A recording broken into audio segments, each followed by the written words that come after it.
Baik sahabat tani, untuk video kali ini seperti biasa saya akan ngasih cara kembali, yaitu cara sambung pucuk pada tanaman durian menggunakan satu mata tunas seperti ini. Jadi sebelumnya saya akan memperlihatkan kembali, ini adalah hasil sambung pucuk pada tanaman durian saya menggunakan satu mata tunas. Perhatikan sahabat tani, di sini saya melakukan penyambungan menggunakan satu mata tunas dan alhamdulillah berhasil.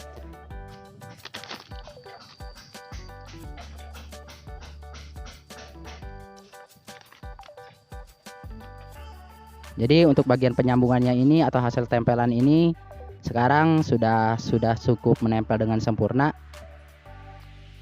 Sangat baik dan sangat bagus sekali.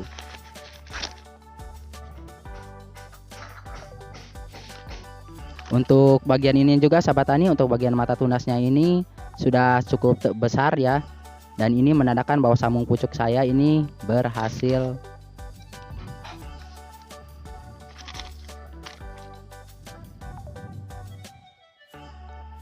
Dan yang perlu kita persiapkan yaitu seedling atau batang bawah. Diusahakan untuk seedling ini harus benar-benar sehat pertumbuhannya. Jadi untuk seedling yang sehat seperti ini sahabat tani. Dan selanjutnya kita persiapkan juga entres atau bagian pucuk atas ini. Untuk entres ini harus berdaun tua ya, dan berdahan sedang seperti ini.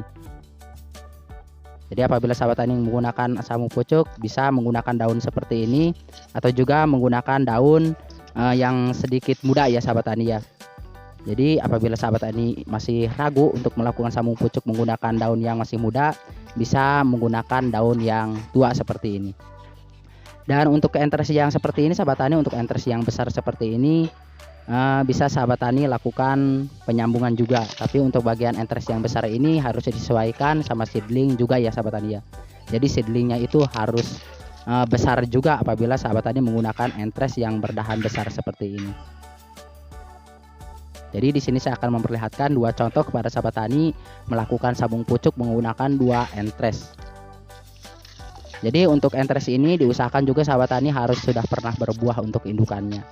Jangan melakukan sambung pucuk menggunakan entres yang indukannya belum pernah berbuah ya. Seperti itu. Lakukan pemotongan atau pemangkasan. Diusahakan untuk bagian ini sahabat tani harus benar-benar diperpanjang antara bagian atas dan bagian bawahnya ini, di antara pertengahan mata tunas ya, seperti itu, agar tidak cepat membusuk di hasil pemotongan.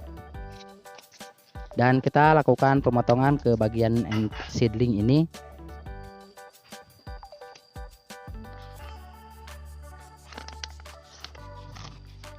Saya fokuskan terlebih dahulu videonya. Nah seperti ini. Untuk penyayatannya seperti biasa harus benar-benar lurus dan rapi.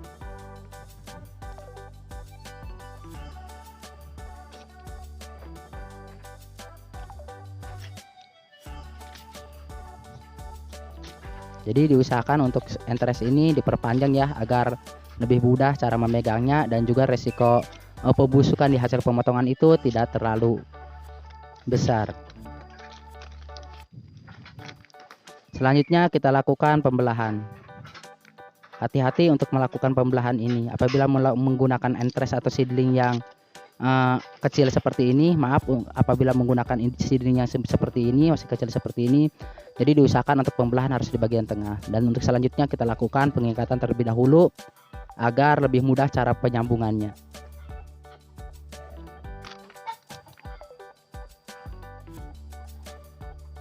Jadi seperti ini. Diusahakan untuk kulit entres dan kulit seedling ini harus saling bertemu satu sisi sama lainnya ya, walaupun itu cuma sebelah sahabat tani.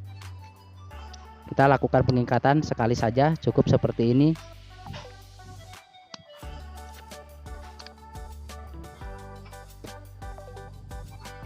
Dan untuk daunnya ini bisa sahabat tani utuhkan seperti ini, dan juga bisa sahabat tani dikurangin ya daunnya, atau seperempat atau setengahnya.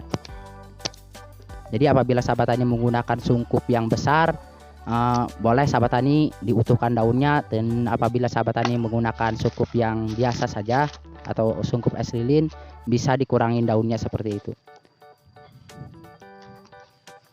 Jadi harus benar-benar antara entres dan seedlingnya ini, antara kulitnya ini, bagian kulitnya ini harus saling menempel.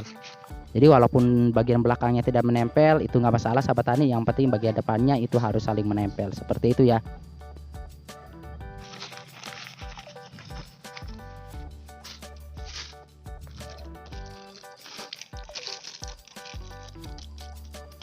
Untuk selanjutnya kita lakukan penyungkupan seperti ini sahabat tani. Dan untuk penyungkupannya ini kita melakukan penyungkupan menggunakan sungkup es lilin seperti biasa. Untuk ukurannya ini sekitar 5x20. Jadi saya dikurangi daunnya, nggak apa-apa ya. Jadi buat sahabat tani ingin diutuhkan nggak apa-apa, atau dikurangi juga nggak apa-apa. Selanjutnya juga ini sahabat tani untuk menggunakan entres yang dahannya sudah besar seperti ini. Jadi buat sahabat tani apabila menggunakan entres yang besar seperti ini, diukur terlebih dahulu seperti ini. Apabila seedlingnya kecil ya, diusahakan jangan dulu menggunakan seedling yang seperti ini. Apabila nggak ada, boleh kita melakukan penyambungan di bagian hipokotil atau di bagian bawah ini sahabat tani, di bagian bonggol seperti ini. Asal sesuai ya sama seedling seperti itu.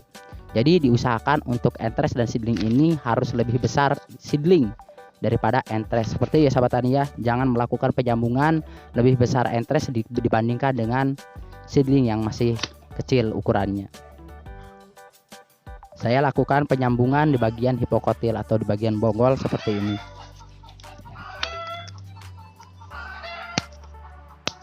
Maaf sahabat tani terlalu berisik di sini ya, maaf soalnya suasana perkampungan.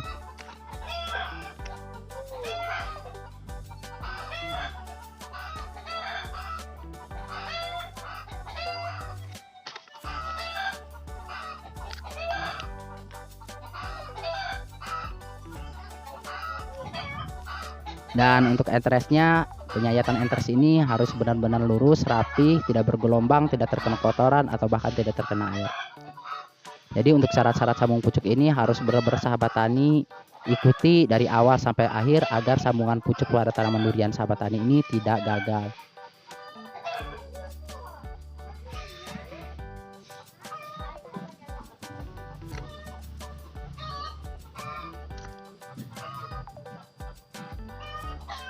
Jadi sudah seperti ini juga kita lakukan penempelan. Jadi kalau kira-kira sudah menempel seperti ini, boleh kita lakukan pengikatan. Tapi kalau benar-benar belum menempel, kita boleh atur kembali. Jadi cukup dilihat sama sahabat tani, apabila sudah menempel dengan sempurna, boleh kita lakukan pengikatan. Dan untuk pengikatannya seperti biasa kita lakukan pengikatan dengan cara jangan terlalu kencang dan juga jangan terlalu kendor atau di bagian hipokotil ini. Karena kalau terlalu kencang biasanya seedling dan entres ini cepat memar sahabat tani dan membusuk seperti itu, dan akhirnya sambung pucuk sahabat tani itu gagal. Dan apabila terlalu kendor terjadi lepas ya sahabat tani ya. Jadi harusnya dikira-kira aja sama sahabat tani di dalam melakukan pengikatan.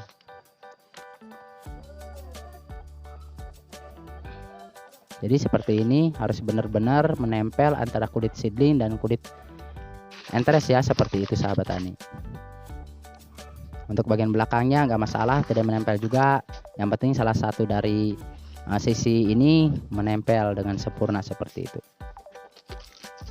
Kita lakukan penyungkupan juga terhadap bibit durian yang ini. Untuk melakukan penyungkupan seperti biasa, kalau ada greenhouse, saya rekomendasikan buat sahabat tani menggunakan greenhouse, karena untuk greenhouse ini sangat baik ya apabila kita melakukan penyambungan atau penyungkupan menggunakan sungkup greenhouse seperti itu. Dan seperti ini kita lakukan isolasi di tempat yang teduh terlebih dahulu, jangan dulu terkena air hujan dan juga jangan terkena sinar matahari secara langsung. Dan diusahakan sebelum dan sesudah kita melakukan sambung pucuk, jangan dulu disiram terlebih dahulu sahabat tani ya. Dan untuk hasil seperti ini kita boleh melakukan penyiraman, tapi jangan dulu kita melakukan penempatan di tempat yang cerah terlebih dahulu ya sahabat tani ya. Jadi boleh kita melakukan penyiraman, tapi jangan dulu kita melakukan penempatan di tempat yang terkena sinar matahari secara langsung. Terima kasih, semoga video ini bermanfaat. Wassalamualaikum warahmatullahi wabarakatuh.